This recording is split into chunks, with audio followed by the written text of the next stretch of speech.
భాగ్యం, మనందరికీ ఎంతో అదృష్టం. చాణక్య నీతి జీవితంలోని అనేక మంచి నీతిలో చాణక్య నీతి శ్రేష్టమైన నీతి. చాణక్య చెప్తున్నారు ఏంటంటే, ఏదైతే రేపు చేయాల్సిన పని ఈరోజే చేయాలి. అప్పుడే జీవితంలోని మనం చాలా వృద్ధిలోకి వెళ్తాం. వైష్ణవులందరూ రేపు 16 మాల చేసేది ఈరోజే చేసేస్తారు. ఒక 16 మాల స్టోరేజ్ ఉంచుకుంటారు, వాళ్ళది వాళ్ళు ఫినిషింగ్ చేయదు. రేపుది 16 మాల ఇవాళ చేస్తారు, ఎల్లుండిది రేపు చేస్తారు. అలా ఈరోజు 16 మాల చేయాలి కదా అని కాకుండాను రేపటి మాల ఈరోజు కంప్లీట్ చేయాలి. అట్లీస్ట్ 1 మాల, 2 మాల, 3 మాల, 4 మాల, ఏది మాలను కొన్నేనాను రేపటి మాల ఈరోజు టార్గెట్ ఫిల్ చేయాలి. ఈ విధంగా వైష్ణవులు. కానీ రేపు ఏకాదశి తనొక మహిమ ఏంటి? ఏ వస్తువు పైన అయినా, భగవంతుడి పైన, భగవంతుడి నామ పైన అనుకుని మహిమ తెలుసుకుంటే దాని తాలూక శ్రద్ధ వేరా. ఏ వస్తువు పైన కూడాను, ఏ పదార్థం పైనను, ఏ వ్రతం అనుకోండి, భగవంతుడి నామము, భగవంతుడి రూపము, గుణం, లీల ఎటువంటిదే నన్ను మహిమ తెలుస్తే దానిపైన మనకి దాని పట్ల శ్రద్ధ అత్యధికంగా ఉంటుంది. రేపు ఏకాదశి మళ్ళీ పుణ్యతిథి. ఇక్కడ భోగి అంటే పండగ ముందు రోజు. మన వైష్ణవ సిద్ధాంతంలోని దానికి ఏమంటారంటే అధివాస్. ముందు రోజు పండగ ముందు రోజుకి, రేపటి నుంచి పండగల ప్రారంభం. 3 రోజుల పండగకి రేపే ప్రారంభం. ముందు రోజు, పండగగా ముందు రోజు అధివాస్. రేపు మంచి అద్భుతమైన ఏకాదశి కూడా. ఏకాదశి పేరు షట్తిల. షట్ అంటే 6, తిల అంటే నువ్వులు, తిల్ హిందీలో తీల్ అంటారు దానికి. తీల్ అంటే నువ్వులు. రేపు ఎవరైతే 6 విధానంగా ఈ నువ్వుల్ని వ్యవహారం చేయాలి, అందుకే శక్తిలా అన్నారు. అయితే వైష్ణవులు ఈ తిల్ని రేపు వినియోగం చేసుకోరు, ఎందుకంటే ఏకాదశి వ్రతం నష్టం అవుతుంది కాబట్టి. ఒకటి, స్నానం చేసినప్పుడు ఆ నీటిలోని తిల్ వేసి స్నానం చేయాలట. తిల్ స్నానం అంటారు దీనికి. ఇది ఎంతో పవిత్రం ఈ స్నానం చేస్తే. మరి తాగినప్పుడు తిల్ వేసుకొని ఆ నీళ్ళు తాగాలట. అది ఆ నీళ్ళు 2 విధానంగా ఉపయోగమైంది. 3వ విధానం, ఈ తిల్ దానం చేయాలట. రేపు దానం చేస్తే తిల్ అత్యధికంగా శ్రేష్టం. బ్రాహ్మణులకి, వైష్ణవులకి దానం, గోవుకి దానం చేయాలి. 3వది. 4వది, ఈ తిల్తోని వచ్చిన నూనె, దానికి నువ్వుల నూనె అంటారుగా, ఆ నువ్వుల నూనె మన శరీరానికి అప్లై చేయాలట. ఇది సో మనకి వ్రతం ఎవరైతే చేస్తున్నారో వాళ్ళు కాదు, కానీ ఎవరైతే, ఎందుకు మనం వ్రతం ఖండితం చేయమంటే మనం 24 ఏకాదశి కూడాను ఖచ్చితంగా చేస్తాం. సంవత్సరానికి అధిక మాసం వస్తే 26 ఏకాదశి చేస్తాం. కానీ 26 ఏకాదశి భోగభాగ్యాల్ని, భౌతిక ప్రపంచంలో సుఖ సంతోషాన్ని పొందడానికి భక్తులు చెయ్యరు. భక్తులు దేని చేస్తారు? ఏకనిష్ఠతోని భగవత్ భక్తి, భగవత్ ప్రేమ. అందుకే ఏ ఏకాదశిని ఖండితం చేయరు. మామూలుగా అయితే ఈ విధానంగాను 6 విధాలుగా ఈ తిలాల్ని యూజ్ చేస్తారు కాబట్టి దీని పేరు షట్తిలా ఏకాదశి అయ్యింది. హోమం చేసినప్పుడు ముఖ్యమైన ప్రసాదం తిల్, నువ్వులు పెడతారు. ఈ విధానంగా 6 రకాలుగాను ఈ తిల్ని వ్యవహరించారు కాబట్టి రేపటి రోజు షట్తిల అని ప్రాముఖ్యత పొందింది పేరుతో. ఈ ఏకాదశి ఎవరు? అన్ని ఏకాదశులు ధర్మరాజ్ శ్రీకృష్ణ పరమాత్మకి జిజ్ఞాస అంటే ప్రశ్నించారు. ఈ షట్తిల తాలూకా ఏకాదశి మాఘమాసంలోని కృష్ణపక్షలో వచ్చిన ఏకాదశి పేరు ఏంటి, ఈ దానిలో మహిమ ఏంటి అని అడిగారు. అదే విధానంగాను పులస్త ఋషి బాల్భ్య ఋషి పులస్త ఋషికి అడిగారు. బాల్భ్య ముని పులస్త ఋషికి అడిగారు. ఏం అడిగారు? అడుగుతున్నారు ఈ మర్త్యలోకంలోని, అంటే మన గురించి. మర్త్యలోకం అంటే భూమండలం, మృత్యులోకం. మర్త్యలోకంకి ఇంకొక పేరు మృత్యులోకం. ఏ లోకంలోని మనం జన్మిస్తే మృత్యు తప్పదో అటువంటి లోకానికి మృత్యులోకం అంటారు. ఈ భూమండలానికి స్వర్గంలోని మృత్యు ఉండదు, మళ్ళీ అమరు. కానీ కొంత సమయం తర్వాత కూడా వాళ్ళు కూడా మృత్యు పొందవలసిందే. కానీ మనలాంటి మృత్యు వాళ్ళకు ఉండదు. మనం చెప్పుకున్నాం పూర్వమైన క్లాస్, వాళ్ళు మృత్యు చెందితే వాళ్ళ శరీరానికి కాల్చడానికి గట్ట ఉండదు. వాళ్ళ శరీరం గాలిలో కలిసిపోతుంది. ఎందుకంటే అక్కడ ఆకాశం తాలూకా స్పేస్ ఎక్కువ ఉంటుంది ఆ శరీరంలో. మన శరీరంలో మట్టి వస్తువు ఎక్కువ ఉంటుంది. అందుకే మన శరీరం ఈజీగా మట్టిలోని కలిసిపోతుంది. 2 days 3 days 4 days అయితే మట్టిలో కలిసిపోతుంది మన శరీరం, మనం తవ్వేసామనుకోండి. కానీ వాళ్ళకి అక్కడ మట్టి ఉండదు, మట్టి అంశం తక్కువ, స్పేస్ ఆకాశం అంశం ఎక్కువ. అందుకే ఆకాశంలో కలిసిపోతుంది. వాయు అంశం ఎక్కువ.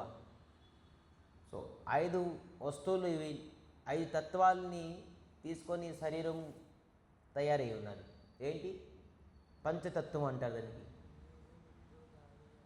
మట్టి, భూమి రాపనలో వాయు, ఖం, ఈ 5. ఈ 5 భూమి, ఆకాశం, వాయు, అగ్ని, నీరు. ఈ 5కి తయారు మెటీరియల్ ఇంగ్రీడియంట్స్తోని ఇవన్నీ తయారైనవి, శరీరం తయారైంది. కానీ దీంట్లో మట్టి అంశం ఎక్కువ, జలం అంశం ఎక్కువ మన శరీరంలో. కానీ వాళ్ళ శరీరాన్ని, దేవతల శరీరాన్ని ఆకాశం అంశం ఎక్కువ, మరియు వాయువు అంశం ఎక్కువ. అందుకే వాయు ఆకాశంని వాళ్ళ శరీరం కలిసిపోతుంది. వాళ్ళకి ఏ ప్రకారంగా దాహం చేయడం అవసరం లేదు, అంటే కాల్చడం లేదంటే తవ్వడం అవసరం లేదు. సో మన ప్రశ్న ఏంటి ఈరోజు? మర్త్యలోకంలోని ఎవరు అడుగుతున్నారు? బాల్భ్య ముని పులస్త ఋషికి అడుగుతున్నారు. ఈ మర్త్యంలోకొని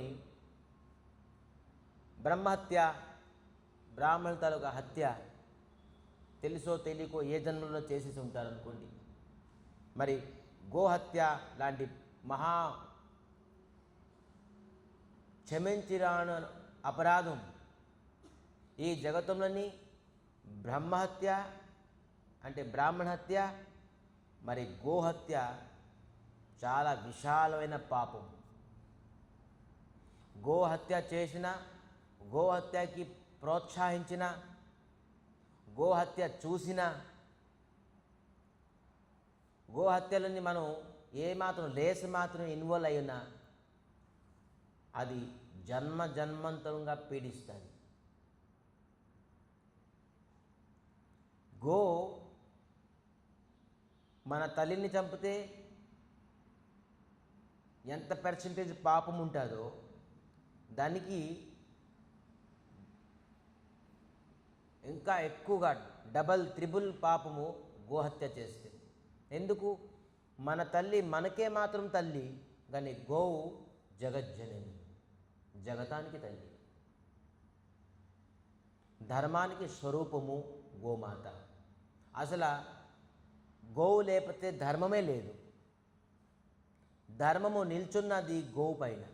అందుకే ఎప్పుడెప్పుడు పృథివీ తన బాధ, అన్యాయం, అత్యాచారం, హిరణ్యకశ్యపుడు ఇటువంటి రాక్షసులందరూ ఈ భూమిపైన అరాచకత చేస్తే భూమి ఏ స్వరూపంతో వెళ్ళారు భగవంతుడి దగ్గరికి? గో స్వరూపానికి వెళ్ళారు. గో స్వరూపం ధారించి బ్రహ్మ దగ్గరికి, మరి భగవంతుడి దగ్గరికి వెళ్ళున్నారు. నేను ఈ అధర్మము సహించలేకపోతున్నాను అని. గో ధర్మస్వరూపుని. గో లేకపోతే మనకి పాలు ఇచ్చే ఇంకా ఎవరు లేరు. పాలుతో మనకి నెయ్యి అవుతుంది. ప్రాసెస్తో నెయ్యి చేస్తాం. పాలు పెరుగు అవుతుంది, చిలుకుతాం, దానికి నెయ్యి చేస్తాం. ఆ నెయ్యి వల్ల మనం హోమాది కర్మము, యజ్ఞకర్మము చేస్తాం. యజ్ఞం వల్ల ఆ యజ్ఞం నుంచి దేవతలు అందరూ ప్రసన్నమై మరి ఆ అగ్ని నుంచి ప్రకటమైన వాయువు ఈ పరివేశానికి శుద్ధి చేస్తుంది. ఎంతో మనకు తెలియదు. ఒక నెయ్యితో వచ్చిన వచ్చిన పొగ వాయువుకి ఎంతో శుద్ధి చేస్తుంది. దూషితమైన ఇప్పుడు ఆయన పొల్యూషన్, ఆ పొల్యూషన్కి ఎంతో కంట్రోల్ చేస్తుంది ఈ వాయువు, ఈ పొగ. మరి దేవతలందరూ అగ్నిముఖంగా తింటారు, ప్రసన్నం అవుతారు. మరి ఇదే ప్రాసెస్ మనకి మేఘాలు చేస్తుంది. ఈ పొగే మనకి సూర్యుడి నుంచి ఏదైతే సముద్రం నుంచి నీళ్ళు తీసుకునే ప్రాసెస్ని ఈజీగా అవుతుంది, మేఘాలు చేస్తుంది. దేవతలందరూ ప్రసన్నమై మనకి వర్షం కురిపిస్తారు. వర్షం వల్ల పంట వస్తుంది, పంట వల్ల మనకి ఆహారం దొరుకుతుంది. సో మనకి గోమాత ఎంత మేలు ఇస్తుంది. మనందరికీ ఆహారం ఎవరిస్తున్నారు? గోమాత ఇస్తుంది. ఎందుకంటే గోమాతతో నెయ్యితో యజ్ఞితో దేవతల ప్రసన్నం, దాంతో వర్షంతో పంట, వాతావరణం శుద్ధి. మరి గోవు లేపిన భూమి నరకంతో సమానం. ధర్మాత్ములు ఎవరు ఉండలేరు. ఎక్కడ గోవు ఉన్నదో అక్కడ ఆ వ్యక్తులు ధర్మబద్ధంగా ఉండగలరు. వాళ్ళ విచారణం శక్తి, వాళ్ళ బుద్ధి, వాళ్ళ ఆచరణం, వాళ్ళ లైఫ్ అంతాను ధర్మబద్ధంగా ఉంటుంది.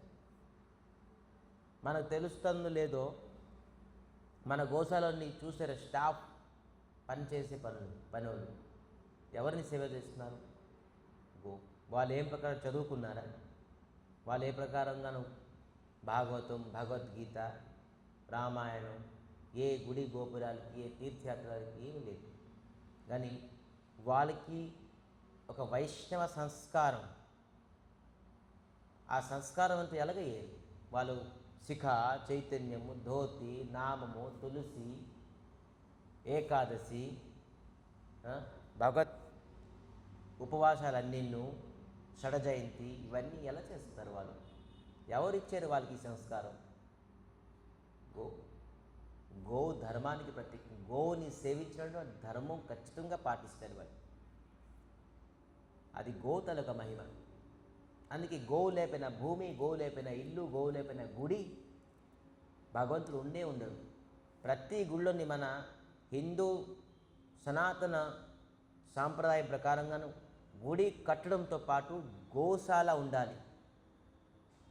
ప్రతి గుడిలోని ఒక్క గోవైనా ఉండాలి ఖచ్చితంగా. లేదంటే ఆ గుడిలోని దేవతలు కానీ భగవంతుడు కానీ ఎవ్వరూ ఉండరు. ధర్మబద్ధంగా నడదు. ఆ గుడి ధర్మబద్ధంగా, నియమముగా మరి భగవంతుడికి ప్రసన్న విధానంగా ఆ గుడి నిర్వహించాలంటే ఖచ్చితంగా ఒక గోవు కావాలి. మన ఇంట్లోని మనం గోవు ఉంచుతున్నాం, కానీ ఏ గోవు ఉంచుతున్నాము? గోవు తాలూక ప్రతిబింబాన్ని, గోవు తాలూక ఒక ప్రతిబింబాన్ని ఉంచుతున్నాం, కానీ గోవును ఉంచుకున్నాం. ఏంటి? భారతీయ స్వచ్ఛమైన దేశీయ జాతి ఆవుే మనం ఉంచాలి. 10 ఆవులు ఇతరేతర జాతి ఆవు ఉంచితే ఏ ఫలితం ఉండదు. కానీ ఒకే గోవు, అది దేశీయ వాళ్ళది, భారతీయ దేశీయ ఆవు ఉంచితే దాని తలకు ఫలితం వేరు. మన ఇంటిలోని లేపైన పక్షులోని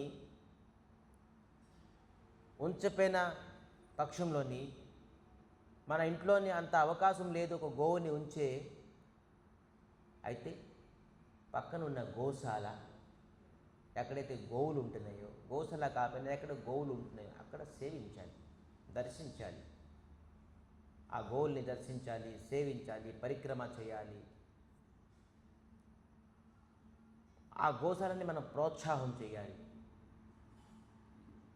సో విధానంగా గోహత్య, బ్రహ్మహత్య, మరి అనేక దురాచారం, అన్యాయం, అత్యాచారం చేసిన వ్యక్తి, తెలిసో తెలియక చేసిన వ్యక్తి తను ఖచ్చితంగాను నరకంకి వెళ్తారు.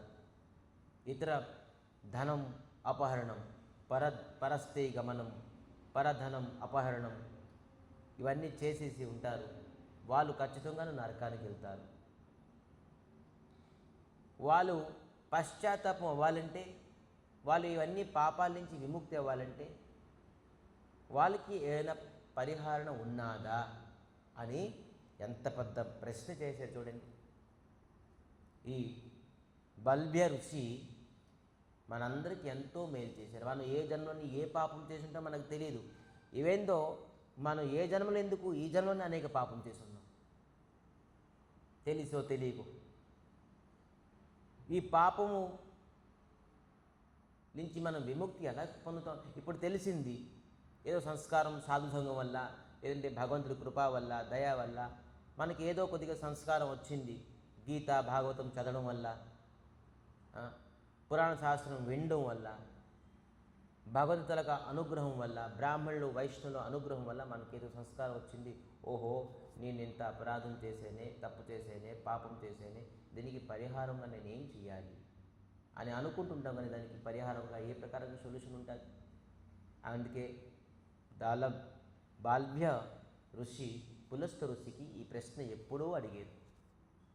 ఇటువంటి వ్యక్తులకి వాళ్ళకి పరిహారంగా ఏం చెయ్యాలి అని అడిగితే, అప్పుడు ఈ బాల్బ్య ఋషి ఈ మాఘమాసంలోని కృష్ణపక్షంలోని వచ్చిన ఏకాదశి షట్తిలా ఏకాదశి, ఈ ఏకాదశి చేయడం వల్ల భగవంతుడికి అతి ప్రియము, అతి ప్రసన్నము అవుతారు. వాళ్ళు చేసిన అనేక పాపం నుంచి విముక్తి పొంది భక్తి ప్రేమ పొందుతారు అని ఈ పులస్త ఋషి చెప్పారు. అయితే ఒక బ్రాహ్మణురాలు ఉండేవారు అని చెప్తున్నారు. ఎవరు? భగవంతుడు నారదులకు చెప్తున్నారు, ఈ పులస్త ఋషి కూడాను బల్బ్య ఋషికి చెప్తున్నారు. ఏం చెప్తున్నారు? ఒక బ్రాహ్మణురాలు అనేక బ్రాహ్మణ తాలూకా నిష్ఠ, తపస్య, ఉపవాసాలు, వ్రతాలు ధర్మబద్ధంగా ఉండేవారు. ఈ బ్రాహ్మణాలు తపస్య చేస్తూ తపస్సు అంటే ఉపవాసం, వ్రతము, అనేక పూజలు, అనేక దేవతల తాలూకా పూజలు అన్నీ చేసుకొని బ్రాహ్మణులు మహా తపస్వి. ఆ బ్రాహ్మణులు చూసి భగవంతుడికి అతి దయ కలిగింది. కానీ ఈ బ్రాహ్మణులు ఎవరికి? దీనదుఖి, దరిద్రులకి, దీనదుఖాలకి, వికారులకి ఎప్పుడు ఒక్కనాడు నన్ను చెయ్యెత్తి ఒక అన్నం మొత్తం కూడా ఇవ్వలేదు. మరి తపస్య అంటే తపస్య, పూజ, పునస్కారాలు ఇవన్నీ చేస్తారు. ఉపవాసం, వ్రతం, నియమం, నోములు ఇవన్నీ చేస్తారు. కానీ ఒక్కనాడు కూడా ఒక పిడుకుడు బియ్యం కానీ అన్నం కూడా ఎవరికి ఇవ్వలేదు. దానం తలగా మహిమ ఉన్నదిగా. దానం ఇస్తే మనకు పొందుతాం, మనం ఇవ్వకపోతే ఎప్పుడు కూడా పొందలేము. ఈరోజు మనం ఇవ్వగలుగుతున్నామంటే మనం ఏ రోజో మనం ఖచ్చితంగా పొందుతాం. మరి మనకి మనం పొందుతున్నామంటే ఏ రోజు ఇచ్చుంటాం, లేదంటే మనం పొందాం. సో కానీ ఈ బ్రాహ్మణులు అన్ని విధానంగా ఉండేది. కానీ భగవంతుడు చూసి ఈ బ్రాహ్మణుల పైన దయ కలిగింది. ఈ బ్రాహ్మణులను అన్ని ప్రకారంగా పూజ, పునస్కారాలు, ధర్మనిష్ట, తపస్య, వ్రతము, అన్ని నోములు అన్నీ చేస్తారు, కానీ తిను ఒకరోజు కూడా ఒక్కనాడు తిన్నా ఎవరికైనా దీని దుఃఖీలకి ఎందుకు ఎవరికి కూడా అన్నం మెతుకినే ఇవ్వలేదు. నేను వెళ్తాను బ్రాహ్మణ రూపంగా అని భగవంతుడు స్వయంగా ఒక బ్రాహ్మణ రూపంగా వెళ్ళారు. భవతి భిక్షాం దేహి అని అలించుకుంది. ఈ బ్రాహ్మణ్ చూసేసి ఈ బ్రాహ్మణురాలు ఎక్కడి నుంచి వచ్చావు, ఏంటి నీ ఊరేంటి, నీవు ఏం చేస్తావు, ఇవన్నీ ప్రశ్నిస్తున్నారు. అని భగవంతుడు ఏ ప్రకారంగా మౌనంగా ఉండి ఏం చెప్పకుండా దాంతో కోపముగా వచ్చి ఈ బ్రాహ్మణులను ఇంత మట్టి తీసుకొని తనకు భిక్షా పాత్రలు వేసేసి మట్టిని భగవంతుడు ఆ పాత్ర పట్టుకొని ఉన్నారు, కానీ ఆ పాత్రలోని బియ్యమో అన్నమో పప్పు కూర ఏదో వేస్తుంది అనుకుంటే ఇంత మట్టి తనం హలో అని కోపంతో, అంటే అడిగే ప్రశ్నకి ఏ ప్రకారంగా జవాబు ఇవ్వడంతో ఆ బ్రాహ్మణులు కోపం వచ్చి మట్టి ఇచ్చేసేది, పంపించేసేది. భగవంతుడు పుష్పం ఫలం తోయం యోమేన భక్త ప్రయచ్చది, ఎవరు ఏది ఇచ్చినా కూడా తను స్వీకరిస్తారు. ఆ ప్రభావం ఆ ప్రకారంగా ఉన్నది. వస్తూ చూడరు, అయినా తిని ప్రేమతో ఇవ్వలేదు, కోపంతో ఇచ్చారు. భగవంతుడు అది తీసుకొని భగవంతుడు వెళ్ళిపోయారు. తను జీవితం అంతా తపస్సు చేసేసి సోశరీరానిగా వెళ్ళారట స్వర్గానికి. ఆ శరీరంతో స్వర్గానికి వెళ్ళారట. స్వర్గంలోని తను మట్టి ఇవ్వడంతో భగవంతుడు ఒక మంచి భవనం ఇచ్చాడు. స్వర్గంలోని ఇటువంటి భవనం ఈ బ్రాహ్మణులకి, ఆ భవనంలోని అనేక స్వర్ణమైన పల్లెం, స్వర్ణమైన మంచము, వైడూర్యాలతో ఇవితోని స్తంభాలు, ఇల్లు అద్భుతంగా ఒక ఇంద్రప్రస్థలాగా ఉన్నది ఆ స్వర్గంలో. ఆ ఇల్లు వెళ్ళారు. ఈ తినడానికి ఏమీ లేదు, లోని అన్నీ ఉన్నాయి. ఇంట్లోని బంగారాలు, వైడూర్యాలు, ఆస్తులు, అంతస్తులు, బోల్డ్, చూడడానికి అద్భుతమైన ఇల్లు. ఒకరోజు, 2 రోజులు, 3 రోజులు, 4 రోజులు, 10 రోజులు గడిచిపోయింది, కానీ ఏ రోజు ఎక్కడ తినడానికి కూడా లేదు. పాపం బ్రాహ్మణులు ఏంటి తినడానికి లేదు, ఎంతో దుఃఖితో కష్టంతో ఉన్నారు. మళ్ళీ పాపం వచ్చి భగవంతుడు దయామయుడండి. భగవంతుడు ప్రతి క్షణం జీవుడు ఎలాగ ఉద్ధరించబడతారు, జీవుడికి కష్టాలు, ఎందుకంటే పరమాత్మ రూపంలోని మన హృదయాలను ఉంటారు కాబట్టి ఎవరు ఏ ప్రకారం కష్టం అయినా అతను అమ్మ ఎలాగా వాళ్ళ తలక పుత్రులు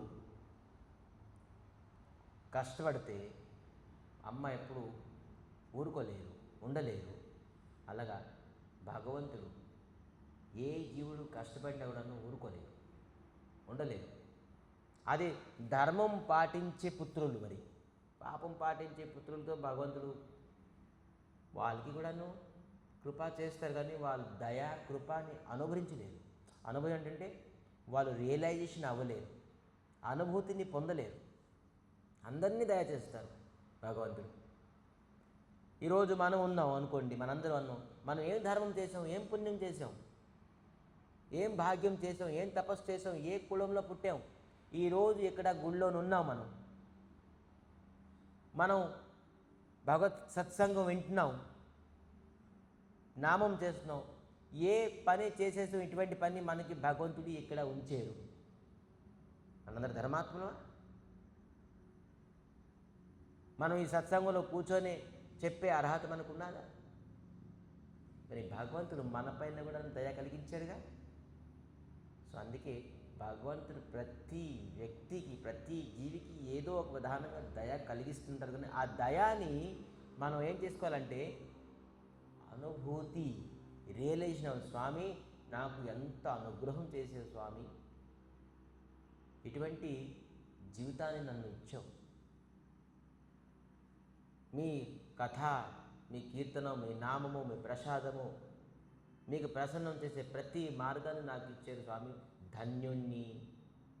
మీకు చీరరుణి అంటే జీవితకాలం అంతా మీకు నేను రుణంలో ఉంటాను, మీకు సేవిస్తూ ఉంటాను అని చెప్పేసి మనం కృతజ్ఞతా భావం ఉండాలి.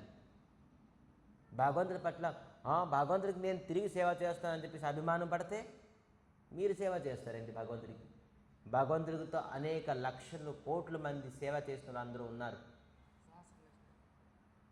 చింతామణి ప్రకర సద్మా సుకల్ప భృత్య లక్షాభృతే సుసురభిరభిపాలయంతం లక్ష్మీ సహస్రశత సంభ్రమ సేవ్యమానం గోవిందమాది పురుషం తమహం భజామి. లక్ష్మీ సహస్రశత సంభ్రమ సేవ్యమానం. ఒక లక్ష్మి కాదు, సహస్రశత వేల లక్ష్మిలు. ఒక లక్ష్మి అనుకున్న మనకు తెలిసింది ఒక లక్ష్మి, అష్టలక్ష్మి. వైకుంఠలోకనే అనేక లక్ష్మి. కాలు కింద పెట్టడానికి ఎవరు? స్వామికి. అటువంటి సేవకులు ఉన్నారు ఒక్కొక్కరు. మనం ఏం సేవ చేస్తాం? అయినా మనలాంటి దీన దుఃఖీలకి కూడా భగవంతుడు సేవ చేసి, ఎందుకంటే సేవ చేయకపోతే మనం స్వామి తాలూకు అనుగ్రహం పొందలేం. స్వామి అనుగ్రహం పొందడానికి మంచి బ్రహ్మాస్త్రం ఒకటి సేవ. సేవ, భగవత్ సేవ కన్నాను బ్రహ్మాస్త్రం. నామం కన్నాను సుమా, నామము, కీర్తనము, కథ కన్నాను సేవ మహిమ ఎక్కువ. నామం చేస్తున్నాం దేనికి? భగవత్ సేవలోని మనకి రుచి రాననికి. కథ వింటున్నాం దేనికి? భగవత్ సేవలో రుచి రాననికి. కీర్తనం చేస్తున్నాం దేనికి? భగవత్ సేవలో రుచి రాననికి. నవదా భక్తి కూడాను భగవత్ సేవించడానికి, భగవత్ సేవలో మనకి రుచి రాననికి. సేవ అన్నిటికంటే పెద్ద భావం. సేవలోని ప్రసన్నం. ఈరోజు జగత్తం అంతాను తన భర్త భార్య పైన ప్రసన్నం ఎందుకు అవుతుందంటే భార్య విధానంగా భర్తకి సేవిస్తున్నారు కాబట్టి. పిల్లలు వాళ్ళ తల్లిదండ్రి పైన ఎందుకు అంత ప్రసన్నం అవుతుందంటే పిల్లలకి తల్లిదండ్రులు అంత సేవిస్తున్నారు కాబట్టి. మంచి చెడ్డ, వాళ్ళ స్కూల్ ఏంటి, ట్యూషన్ ఏంటి, వాళ్ళ కాలేజ్ ఏంటి, వాళ్ళ బట్టలు ఏంటి, వాళ్ళ తిండి ఏంటి. ఈరోజు ఏదైనా సంబంధం అనేది ఉన్నదంటే సేవించే సంబంధం ఉన్నది. ఒకరిని సేవిస్తే ఆ సంబంధం దృఢంగా ఉంటుంది, ప్రేమగా ఉంటుంది, భక్తితో ఉంటుంది. సో సేవా తాలూకు మహిమ ఎక్కువ. ఈరోజు మనం సేవిస్తున్నామంటే భగవంతుడు మన పైన అనుగ్రహం చేసేది కాబట్టి. ఈ దీన దుఃఖి పైన, ఈ బ్రాహ్మణుల పైన భగవంతుడు అనుగ్రహం చేసేది. మళ్ళీ వచ్చారు స్వర్గలోకానికి. స్వర్గలోకం రావడంతో ఆ బ్రాహ్మణాలు చెప్పారు, ఈ లోకంలోని, ఇంత పెద్ద లోకంలోని ఇంత బంగారం, వేడియేరాలు, ఇంత పెద్ద భవనం నాకు ఇచ్చారు, కానీ నాకు తినడానికి ఒక తిండి కూడా లేదు, ఆహారం లేదు. వృత్తాంతం చెప్పారు, మీరు అన్నీ చేశారు కానీ మీరు ఎప్పుడు ఒకరోజు కూడా నన్ను దానం ఇవ్వలేదు, అందుకే మీకు తిండి లేదు. అయితే ఒక పని చేయండి అని ఒక మార్గం చూపించి వెళ్ళిపోయారు. ఏంటి? మీరు మర్త్యలోకుల్ని సుశరీరంగా వచ్చారు కాబట్టి మీకు చూడడానికి దేవకన్యాలు, దేవతలు అందరూ వస్తారు.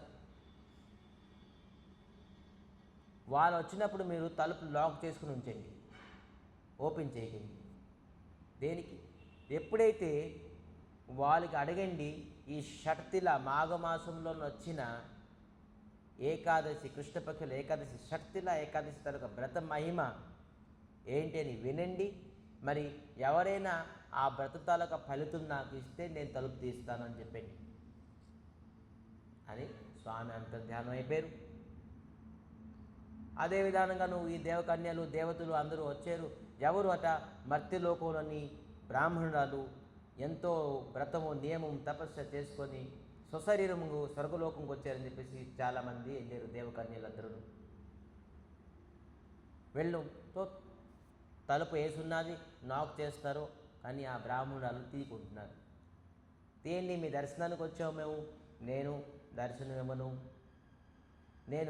మీరు ఎప్పుడైతే నాకు షట్తిల ఏకాదశి తలక మహిమ వినిపిస్తారో, మరి ఎవరో ఒకరు నాకు ఆ షట్తిల ఏకాదశి వ్రతం తాలూక ఫలితం నాకు ఇస్తారో అప్పుడే నేను ఓపెన్ చేస్తాను అని ఈ దేవకన్యలు అందరూ ఎవరిస్తారు అని చెప్పేసి అనేక మంది చెప్పడంతో ఒకళ్ళు ఎలాగైనా సరే చెప్పారు, మరి ఇచ్చారు. ఇవ్వడంతో వెంటనే ఆ భవనం అంతాను అనేక ఆహారంతో నిండిపోయింది. దరిద్రత పోయింది. మరి చూసారు, అరే నేను వెండం మాత్రం తన దానం చేయడం మాత్రం ఏం దానం చేశారు? ఏకాదశి తలక వ్రతం తలక దానం, వ్రతం తలక ఫలితం దానం చేయడంతో ఆ ఇంట్లోని అనేక సామాన్లు నిండుకున్నాయి. ఓపెన్ చేశారు, చూసేవాడికి ఈ బ్రాహ్మణాలను దర్శించుకున్నారు. ఈ కథలోని మనం తెలుసుకోండి ఏంటంటే, మనలో అనేక జన్మల పాపము వల్ల మనకి ఐశ్వర్యమో ధనమో ఆహారంకో లోటు ఉన్నా కూడాను ఈ ఏకాదశి చేయడం వల్ల మనకి ఎప్పుడూ ధనము ఐశ్వర్యము ఆహారానికి లోటు ఉండదు. జీవితంలోని ఈ ఏకాదశి వ్రతం తలక మహిమ అటువంటిది. మరి ఈ ఏకాదశి నాడు ఎవరైనా నువ్వులతోని దానం చేసినా, నువ్వులతో యజ్ఞం చేసినా, నీళ్ళు అవితో మనం చేయకూడదు వైష్ణవులు. ఎందుకంటే మనం ఏకాదశి నిష్ఠ, యజ్ఞం చేయొచ్చు కానీ నిష్ఠ ఉన్నది కాబట్టి మనం కొన్ని నువ్వులతో మనం వ్యవహారం చేయకపోయిన ఈ ఏకాదశి వ్రతం మనం ఇతర ఏకాదశిని ఎలాగ పాటిస్తున్నామో ఆ విధానంగాను మనం పాటించడం వల్ల మనం ఖచ్చితంగాను ఎప్పుడు కూడాను దరిద్రత, దుఃఖము, ఆహారం లోటు, తిండి లోటు, ఏ ప్రకారంగా ఐశ్వర్యం లోటు మనకి ఎప్పుడూ ఉండదు అని ఎవరు చెప్తున్నారు? ఇది నారదులు కూడా చెప్తున్నారు. ఏంటి? ఆత్మభీత్ అనుసారేణ తిలన్ వస్త్రాదిదాపయేత్ లభతే చైవ ఆరోగ్యం తత జన్మని. ఈ వ్రతం చేయడం వల్ల ఆరోగ్యం కూడా లభిస్తుందట. నారదం చెప్తున్నారు. ఏంటి? ఆత్మభిత్ అనుసారేణ. ఆత్మభిత్ అనుసారణ అంటే ఎవరు ఇష్టముతో అంటే భక్తి శ్రద్ధలతో తిలన్ వస్త్రాది దాపయేత్. తిలం అంటే నువ్వులు, మరి వస్త్రము ఎవరికి దానం చేస్తారు?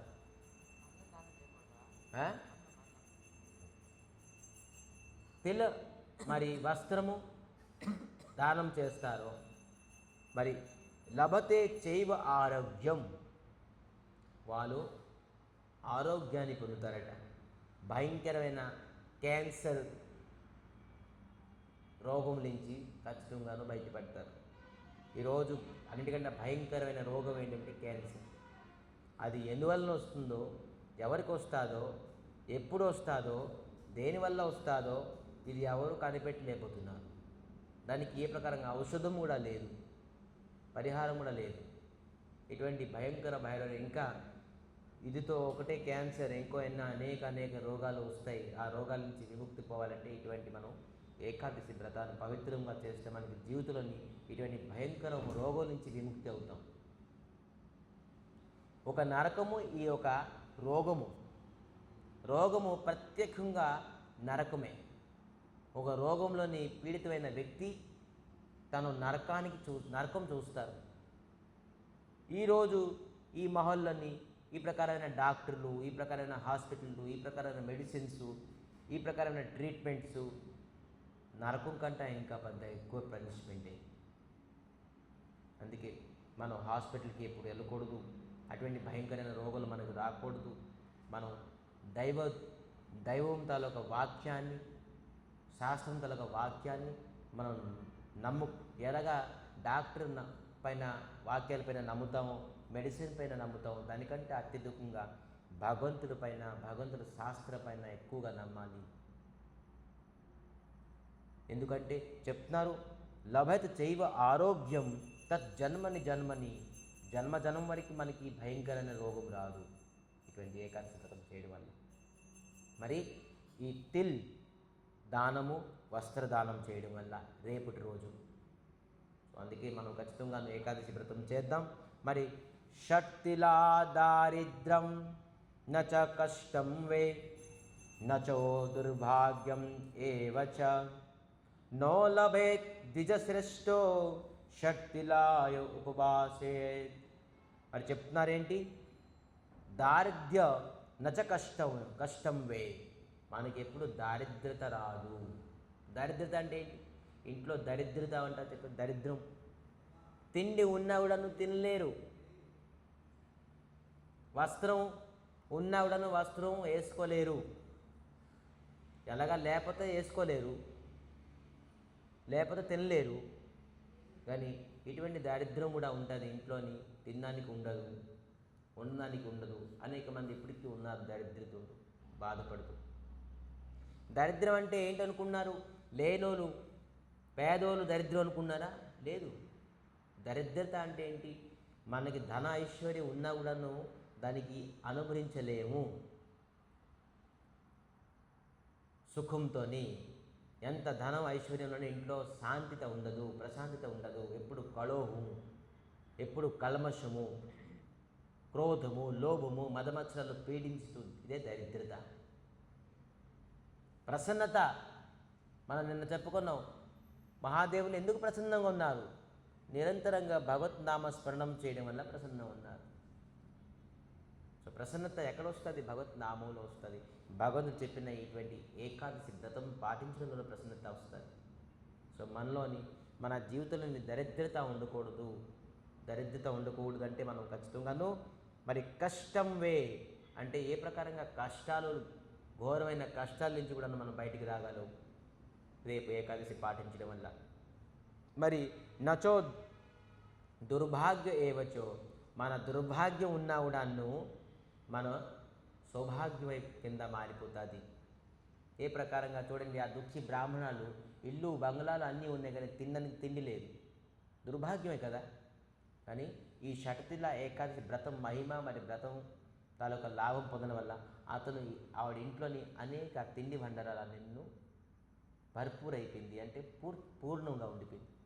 అందుకే ఇక్కడ చెప్తారు దుర్భాగ్యం కూడా మనకి సౌభాగ్యం అయిపోతుంది. మన ఇంట్లోని ఏ వస్తువులు లేకపోయినా, తినడానికి లేకపోయినా, మంచి చెడ్డ కష్టం ఉన్నా కూడాను అవన్నీ పరిపూర్ణం అయిపోతుంది, పరిపూర్ణంగా వస్తుంది ఐశ్వర్యం. సో ఐశ్వర్యం పొందాలన్నా, ఆరోగ్యం పొందాలన్నా, మన దుర్భాగ్యం పోవాలన్నా, కష్టం పోవాలన్నా, మరి దారిద్రత పోవాలన్నా ఇటువంటి షట్తిల ఏకాదశి భక్తి శ్రద్ధలతో భగవత్ నామ స్మరణంతో చేయాలి. సో అందుకే మనం రేపు షట్తిల ఏకాదశి వ్రతం చేసి రేపు ద్వాదశి, ఎల్లుండి ద్వాదశి రోజు సంక్రమణం, సంక్రాంతి, మకర సంక్రాంతి. ఎల్లుండి రోజు భగవంతుడు సూర్యుడు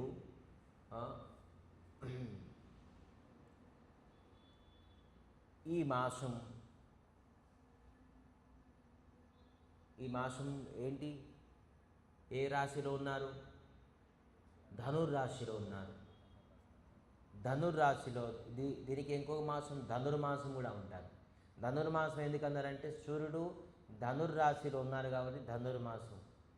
రేపు వచ్చే మాసంలోని మకర రాశిలోని ప్రవేశిస్తారు, అందుకే మకర సంక్రాంతి అన్నారు.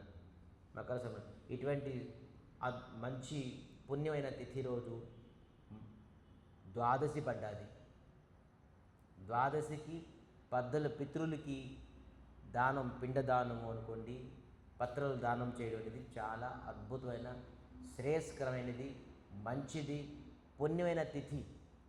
సంక్రాంతి పుణ్యమైన తిథి, దాంట్లోని ద్వాదశి దానము అతి పుణ్యమైనది. మనకి రెండు, ఏక్ తీర్ మే దో నిషాన్, రెండు సంక్రాంతి మరి ద్వాదశి. అందుకే భక్తి శ్రద్ధలతో మన పెద్దలకి మనం పత్రాలు దానం చేయాలి. అందరికీ దానం చేస్తూ వాళ్ళ పితృపురుషులను సంతోషిస్తారు. చక్కగా నీటిగా నూతనమైన వస్త్రం ధారణం చేసుకొని చక్కగా స్నానం చేసి పెద్దలందరినీ స్మరిస్తూ వాళ్ళకి మనం చేసిన పుణ్యము, మన నామము వాళ్ళందరికీ ఇచ్చినప్పుడు నామాన్ని హరే కృష్ణ మహామంత్రం చెప్పి ఈ పత్రాలన్నీ దానం చేద్దాం. కృష్ణుడు సమేక్షంగా మనం ఇవన్నీ దానం చేద్దాం. మనం దానం చేసినప్పుడు కృష్ణుడు ఫోటోయో కృష్ణుడు తాలూకా విగ్రహము కృష్ణుని దగ్గర ఉంచి మనం వాళ్ళ సమ్ముఖంగా మనం ఇస్తే ఖచ్చితంగా మన పితృపురుషులందరూ కృష్ణుని అనుగ్రహంతో వాళ్ళు ఊర్ధ్వలోకానికి వెళ్తారు. సో మంచి రోజు సంక్రాంతి ద్వాదశి పడ్డది కాబట్టి శ్రేష్టమైన బ్రాహ్మణుడికి పిలిపించి మన పెద్దలకి రేపు భక్తి శ్రద్ధాలతో ఇవ్వాలి. ఎందుకంటే మనకి ఫర్జ్ అంటే ఏంటి? ఫర్జ్ అంటే ఏంటంటే మన కర్తవ్యం. పెద్దలకి మనం స్మరించాలి, పెద్దలకి మనం సన్మానం ఇవ్వాలి. పెద్దలకి పాపం ఏ లోకంలోని ఏ ప్రకారం కష్టంలో ఉన్నారో వాళ్ళు ఎంత సదవిధాలుగా ప్రయత్నించిన ఆ కష్టం నుంచి వాళ్ళు బయటికి రాలేరు. ఎందుకంటే చేసే కర్మానికి వాళ్ళు కష్టపడుతున్నారు. ఇప్పుడు నూతనంగా వాళ్ళు చేసిన కర్మానికి పరివర్తనం చేసుకోలేరు. కానీ మనం ఎక్కడ ఉండి వాళ్ళు తాలూకా కష్టాలను తెలుసుకొని, ఎందుకంటే ఖచ్చితంగా కలియుగులను పుట్టారు కాబట్టి అనేక పాపంలో ఉన్నారు కాబట్టి ఖచ్చితంగా వాళ్ళకి భగవంతుడిని శ్రీకృష్ణ పరమాత్మని పిలిపిన వ్యక్తి స్మరించిన వ్యక్తి ఖచ్చితంగా నరకానికి వెళ్తారు. కాబట్టి ఏ లోకంకి వెళ్ళినా వాళ్ళు శాంతి ఉండరు. కాబట్టి మనం కృష్ణ ఆరాధన చేస్తాం, కృష్ణ భక్తి చేస్తాం. కాబట్టి వాళ్ళకి కూడా మనం కృష్ణునికి ప్రార్థన చేద్దాం. మన పితృపురుషులు అందుగా సద్గతి లభిస్తారు.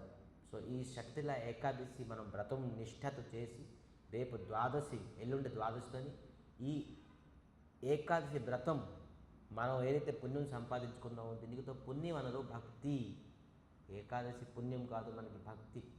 ఏదైతే భక్తి మనం దీంతో ఫలితం ఏదైతే మనం పొందామో ఆ ఫలితంతో పాటు మనం ఈ పత్రాలు దానం చేద్దాం.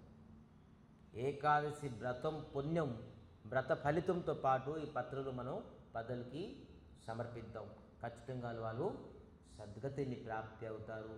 మరి పితృపురుషులందరూ శాంతి పొందుతారు, మనందరికీ ఆశీర్వాదం ఇస్తారు. సో మనం కూడాను మన వంశం కూడాను ఊర్ధ్వలోకి మంచి పుత్రులు పుడతారు. వాళ్ళ పుత్రులు కూడాను మంచి బుద్ధి కలిగిన వ్యక్తులు, సంస్కారమైనగా ఎదుగుతారు. కాబట్టి మనందరూ ఈ విధానంగా ఏకాదశి వ్రతం రేపు పాటించి ఎల్లుండి ఏకాదశి వ్రత ఫలితంతో సహా మనం పెద్దలకి పత్రదానం చేయాలని కోరుకుంటూ ఈరోజు షట్తిల ఏకాదశి వ్రతం తాలూకా మహిమని ఇక్కడ విరామం చేస్తున్నాం. 2 నిమిషాలు కీర్తన చేసి ఈరోజు కథకి ఇక్కడ విరామం చేద్దాం. మరి ఎల్లుండు ఎవరు వస్తారో లేదో తెలీదు. ఎల్లుండి ఉంటే మనం నవదీప్ ధామ్లో 9 దీపాలు. 9 దీపాల తాలూకా ఫస్ట్ దీపం ఏంటి? అంతర్దీపం అని పేరు ఎందుకు పడ్డాది? దీని మహిమ ఏంటి? అద్భుతమైన స్టోరీస్ ఉన్నాయి. ఎవరైతే మిస్ అయ్యారో వాళ్ళు వాస్తవంగా మిస్ అయ్యారు. దీంట్లో ఎంత రహస్యం ఉన్నది. నేను కూడా చదివినప్పటికీ గౌరవండుల పరిక్రమ అని ఉన్నది పుస్తకం, అద్భుతమైన రాసి ఉన్నది. నేను కూడా ఇప్పుడు చదవలే, విచిత్రంగా ఉన్నది. ఒక్కొక్కటి రహస్యాలు వింటే ఒక్కొక్క రహస్యాలు చదివితే అద్భుతంగా ఉన్నది. సో అందరికీ ధన్యవాదాలు. ఇటువంటి అవకాశం నన్ను ఇచ్చినందుకు. నేను చెప్పలేను అనుకోండి, నేను ఇప్పుడు చదవకపోతుంది. చెప్తున్నాను కాబట్టి ఈరోజు చదివి దానికి మీరెంత సుఖం అనుభూతి పొందుతున్నారో తెలియదు, కానీ నేనైతే సుఖం అనుభూతి పొందాను ఈ గౌరమండలి తలగ మహిమ చదివి విని. సో అందుకే మనం అవకాశం అయితే రేపు గౌర భూమి విశేషత్వం తెలుసుకుందాం భక్తులతో. రేపు ఆప్షన్. రేపు మాకు ధనుర్మాసం, రేపు గురువారం ఆజ్ఞ వెళ్ళాలి, అక్కడ ఏదో ఏర్పాట్లు చేయాలి రేపు. సో ఎవరు లేరు, అక్కడ ఏర్పాట్లు చేసి మళ్ళీ రేపు ఎంత రాత్రి అయినా మళ్ళీ వచ్చేసాలి. ఎందుకంటే ఎల్లుండి మనం ఇక్కడ గో పూజ చేయాలి. సంక్రాంతి రోజు గోకి ఆరాధన చేయాలి, గోకి స్నానం చేయాలి, అన్ని గోవుల్ని స్నానం చేయాలి. అన్ని గోవుతాలకి ఇప్పుడు ఆల్రెడీ మేము క్లీనింగ్ ఆరంభించేసాం. షెడ్ తాలూకా క్లీనింగ్లు అన్నీ. మన పండగ, మన ఆరాధ్య దేవి, మన ఆరాధ్య భగవాన్ ఎవరు? గోమాత. గోశాలల్ని అన్ని విధాలుగా ఆరాధ్యగా ఉండాలి గోవులు. సో ఎందుకంటే గోవు ప్రసన్నం చేస్తే కృష్ణుడు ఆటోమేటిక్గా ప్రసన్నం అవుతారు. కాబట్టి గోవుల్ని మనం ప్రసన్నం చేయాలి. గోపూజలోని అందరూ అటెండ్ అవ్వాలి. కనుగ రోజు మామూలుగా గోపూజ చేస్తారు. కనుమ. సో కనుమ రోజు మనం అనేక గోవుల్ని అందరి చక్కగా వీలైతే అందరూ ఒకవేళ వస్తే నేను అనుకున్నాను ప్రతి గోవుకి పసుపు కుంకుమ గడ్డ పెట్టి అట్లీస్ట్ ఒక పుష్పమైన ప్రతి గోవుకి ఇచ్చినట్టుగా మనం ఏర్పాటు చేద్దామని అనుకుంటున్నాం. అందరికీ ప్రతి గోవుకి ఏదో ఒక బొట్టు కుంకుమ పసుపు క్లీన్ చేసేసి విధానంగా ప్రతి గోవుకి మనం సన్మానం ఇద్దామని గోశాలను అనుకుంటున్నాం. అందరూ సేవకులందరూ సహకరిస్తే ఆ విధానంగా గోపూజ చేద్దాం. లేపని పక్షులను కొన్ని గోవులు చేయగలం, సేవకులు తక్కువ కాబట్టి ఆధ్యాత్మికంగా సఖ్యంగా సేవకులు వస్తే ప్రతి గోవుకి మనం ఆ విధంగా సన్మానం చేసి పూజ చేద్దామని అనుకుంటూ ఈరోజు కథకి విరామం చేస్తున్నాం. హరే కృష్ణ కృష్ణ కృష్ణ హరే హరే, హరే రామ్ రామ్ రామ్ హరే హరే.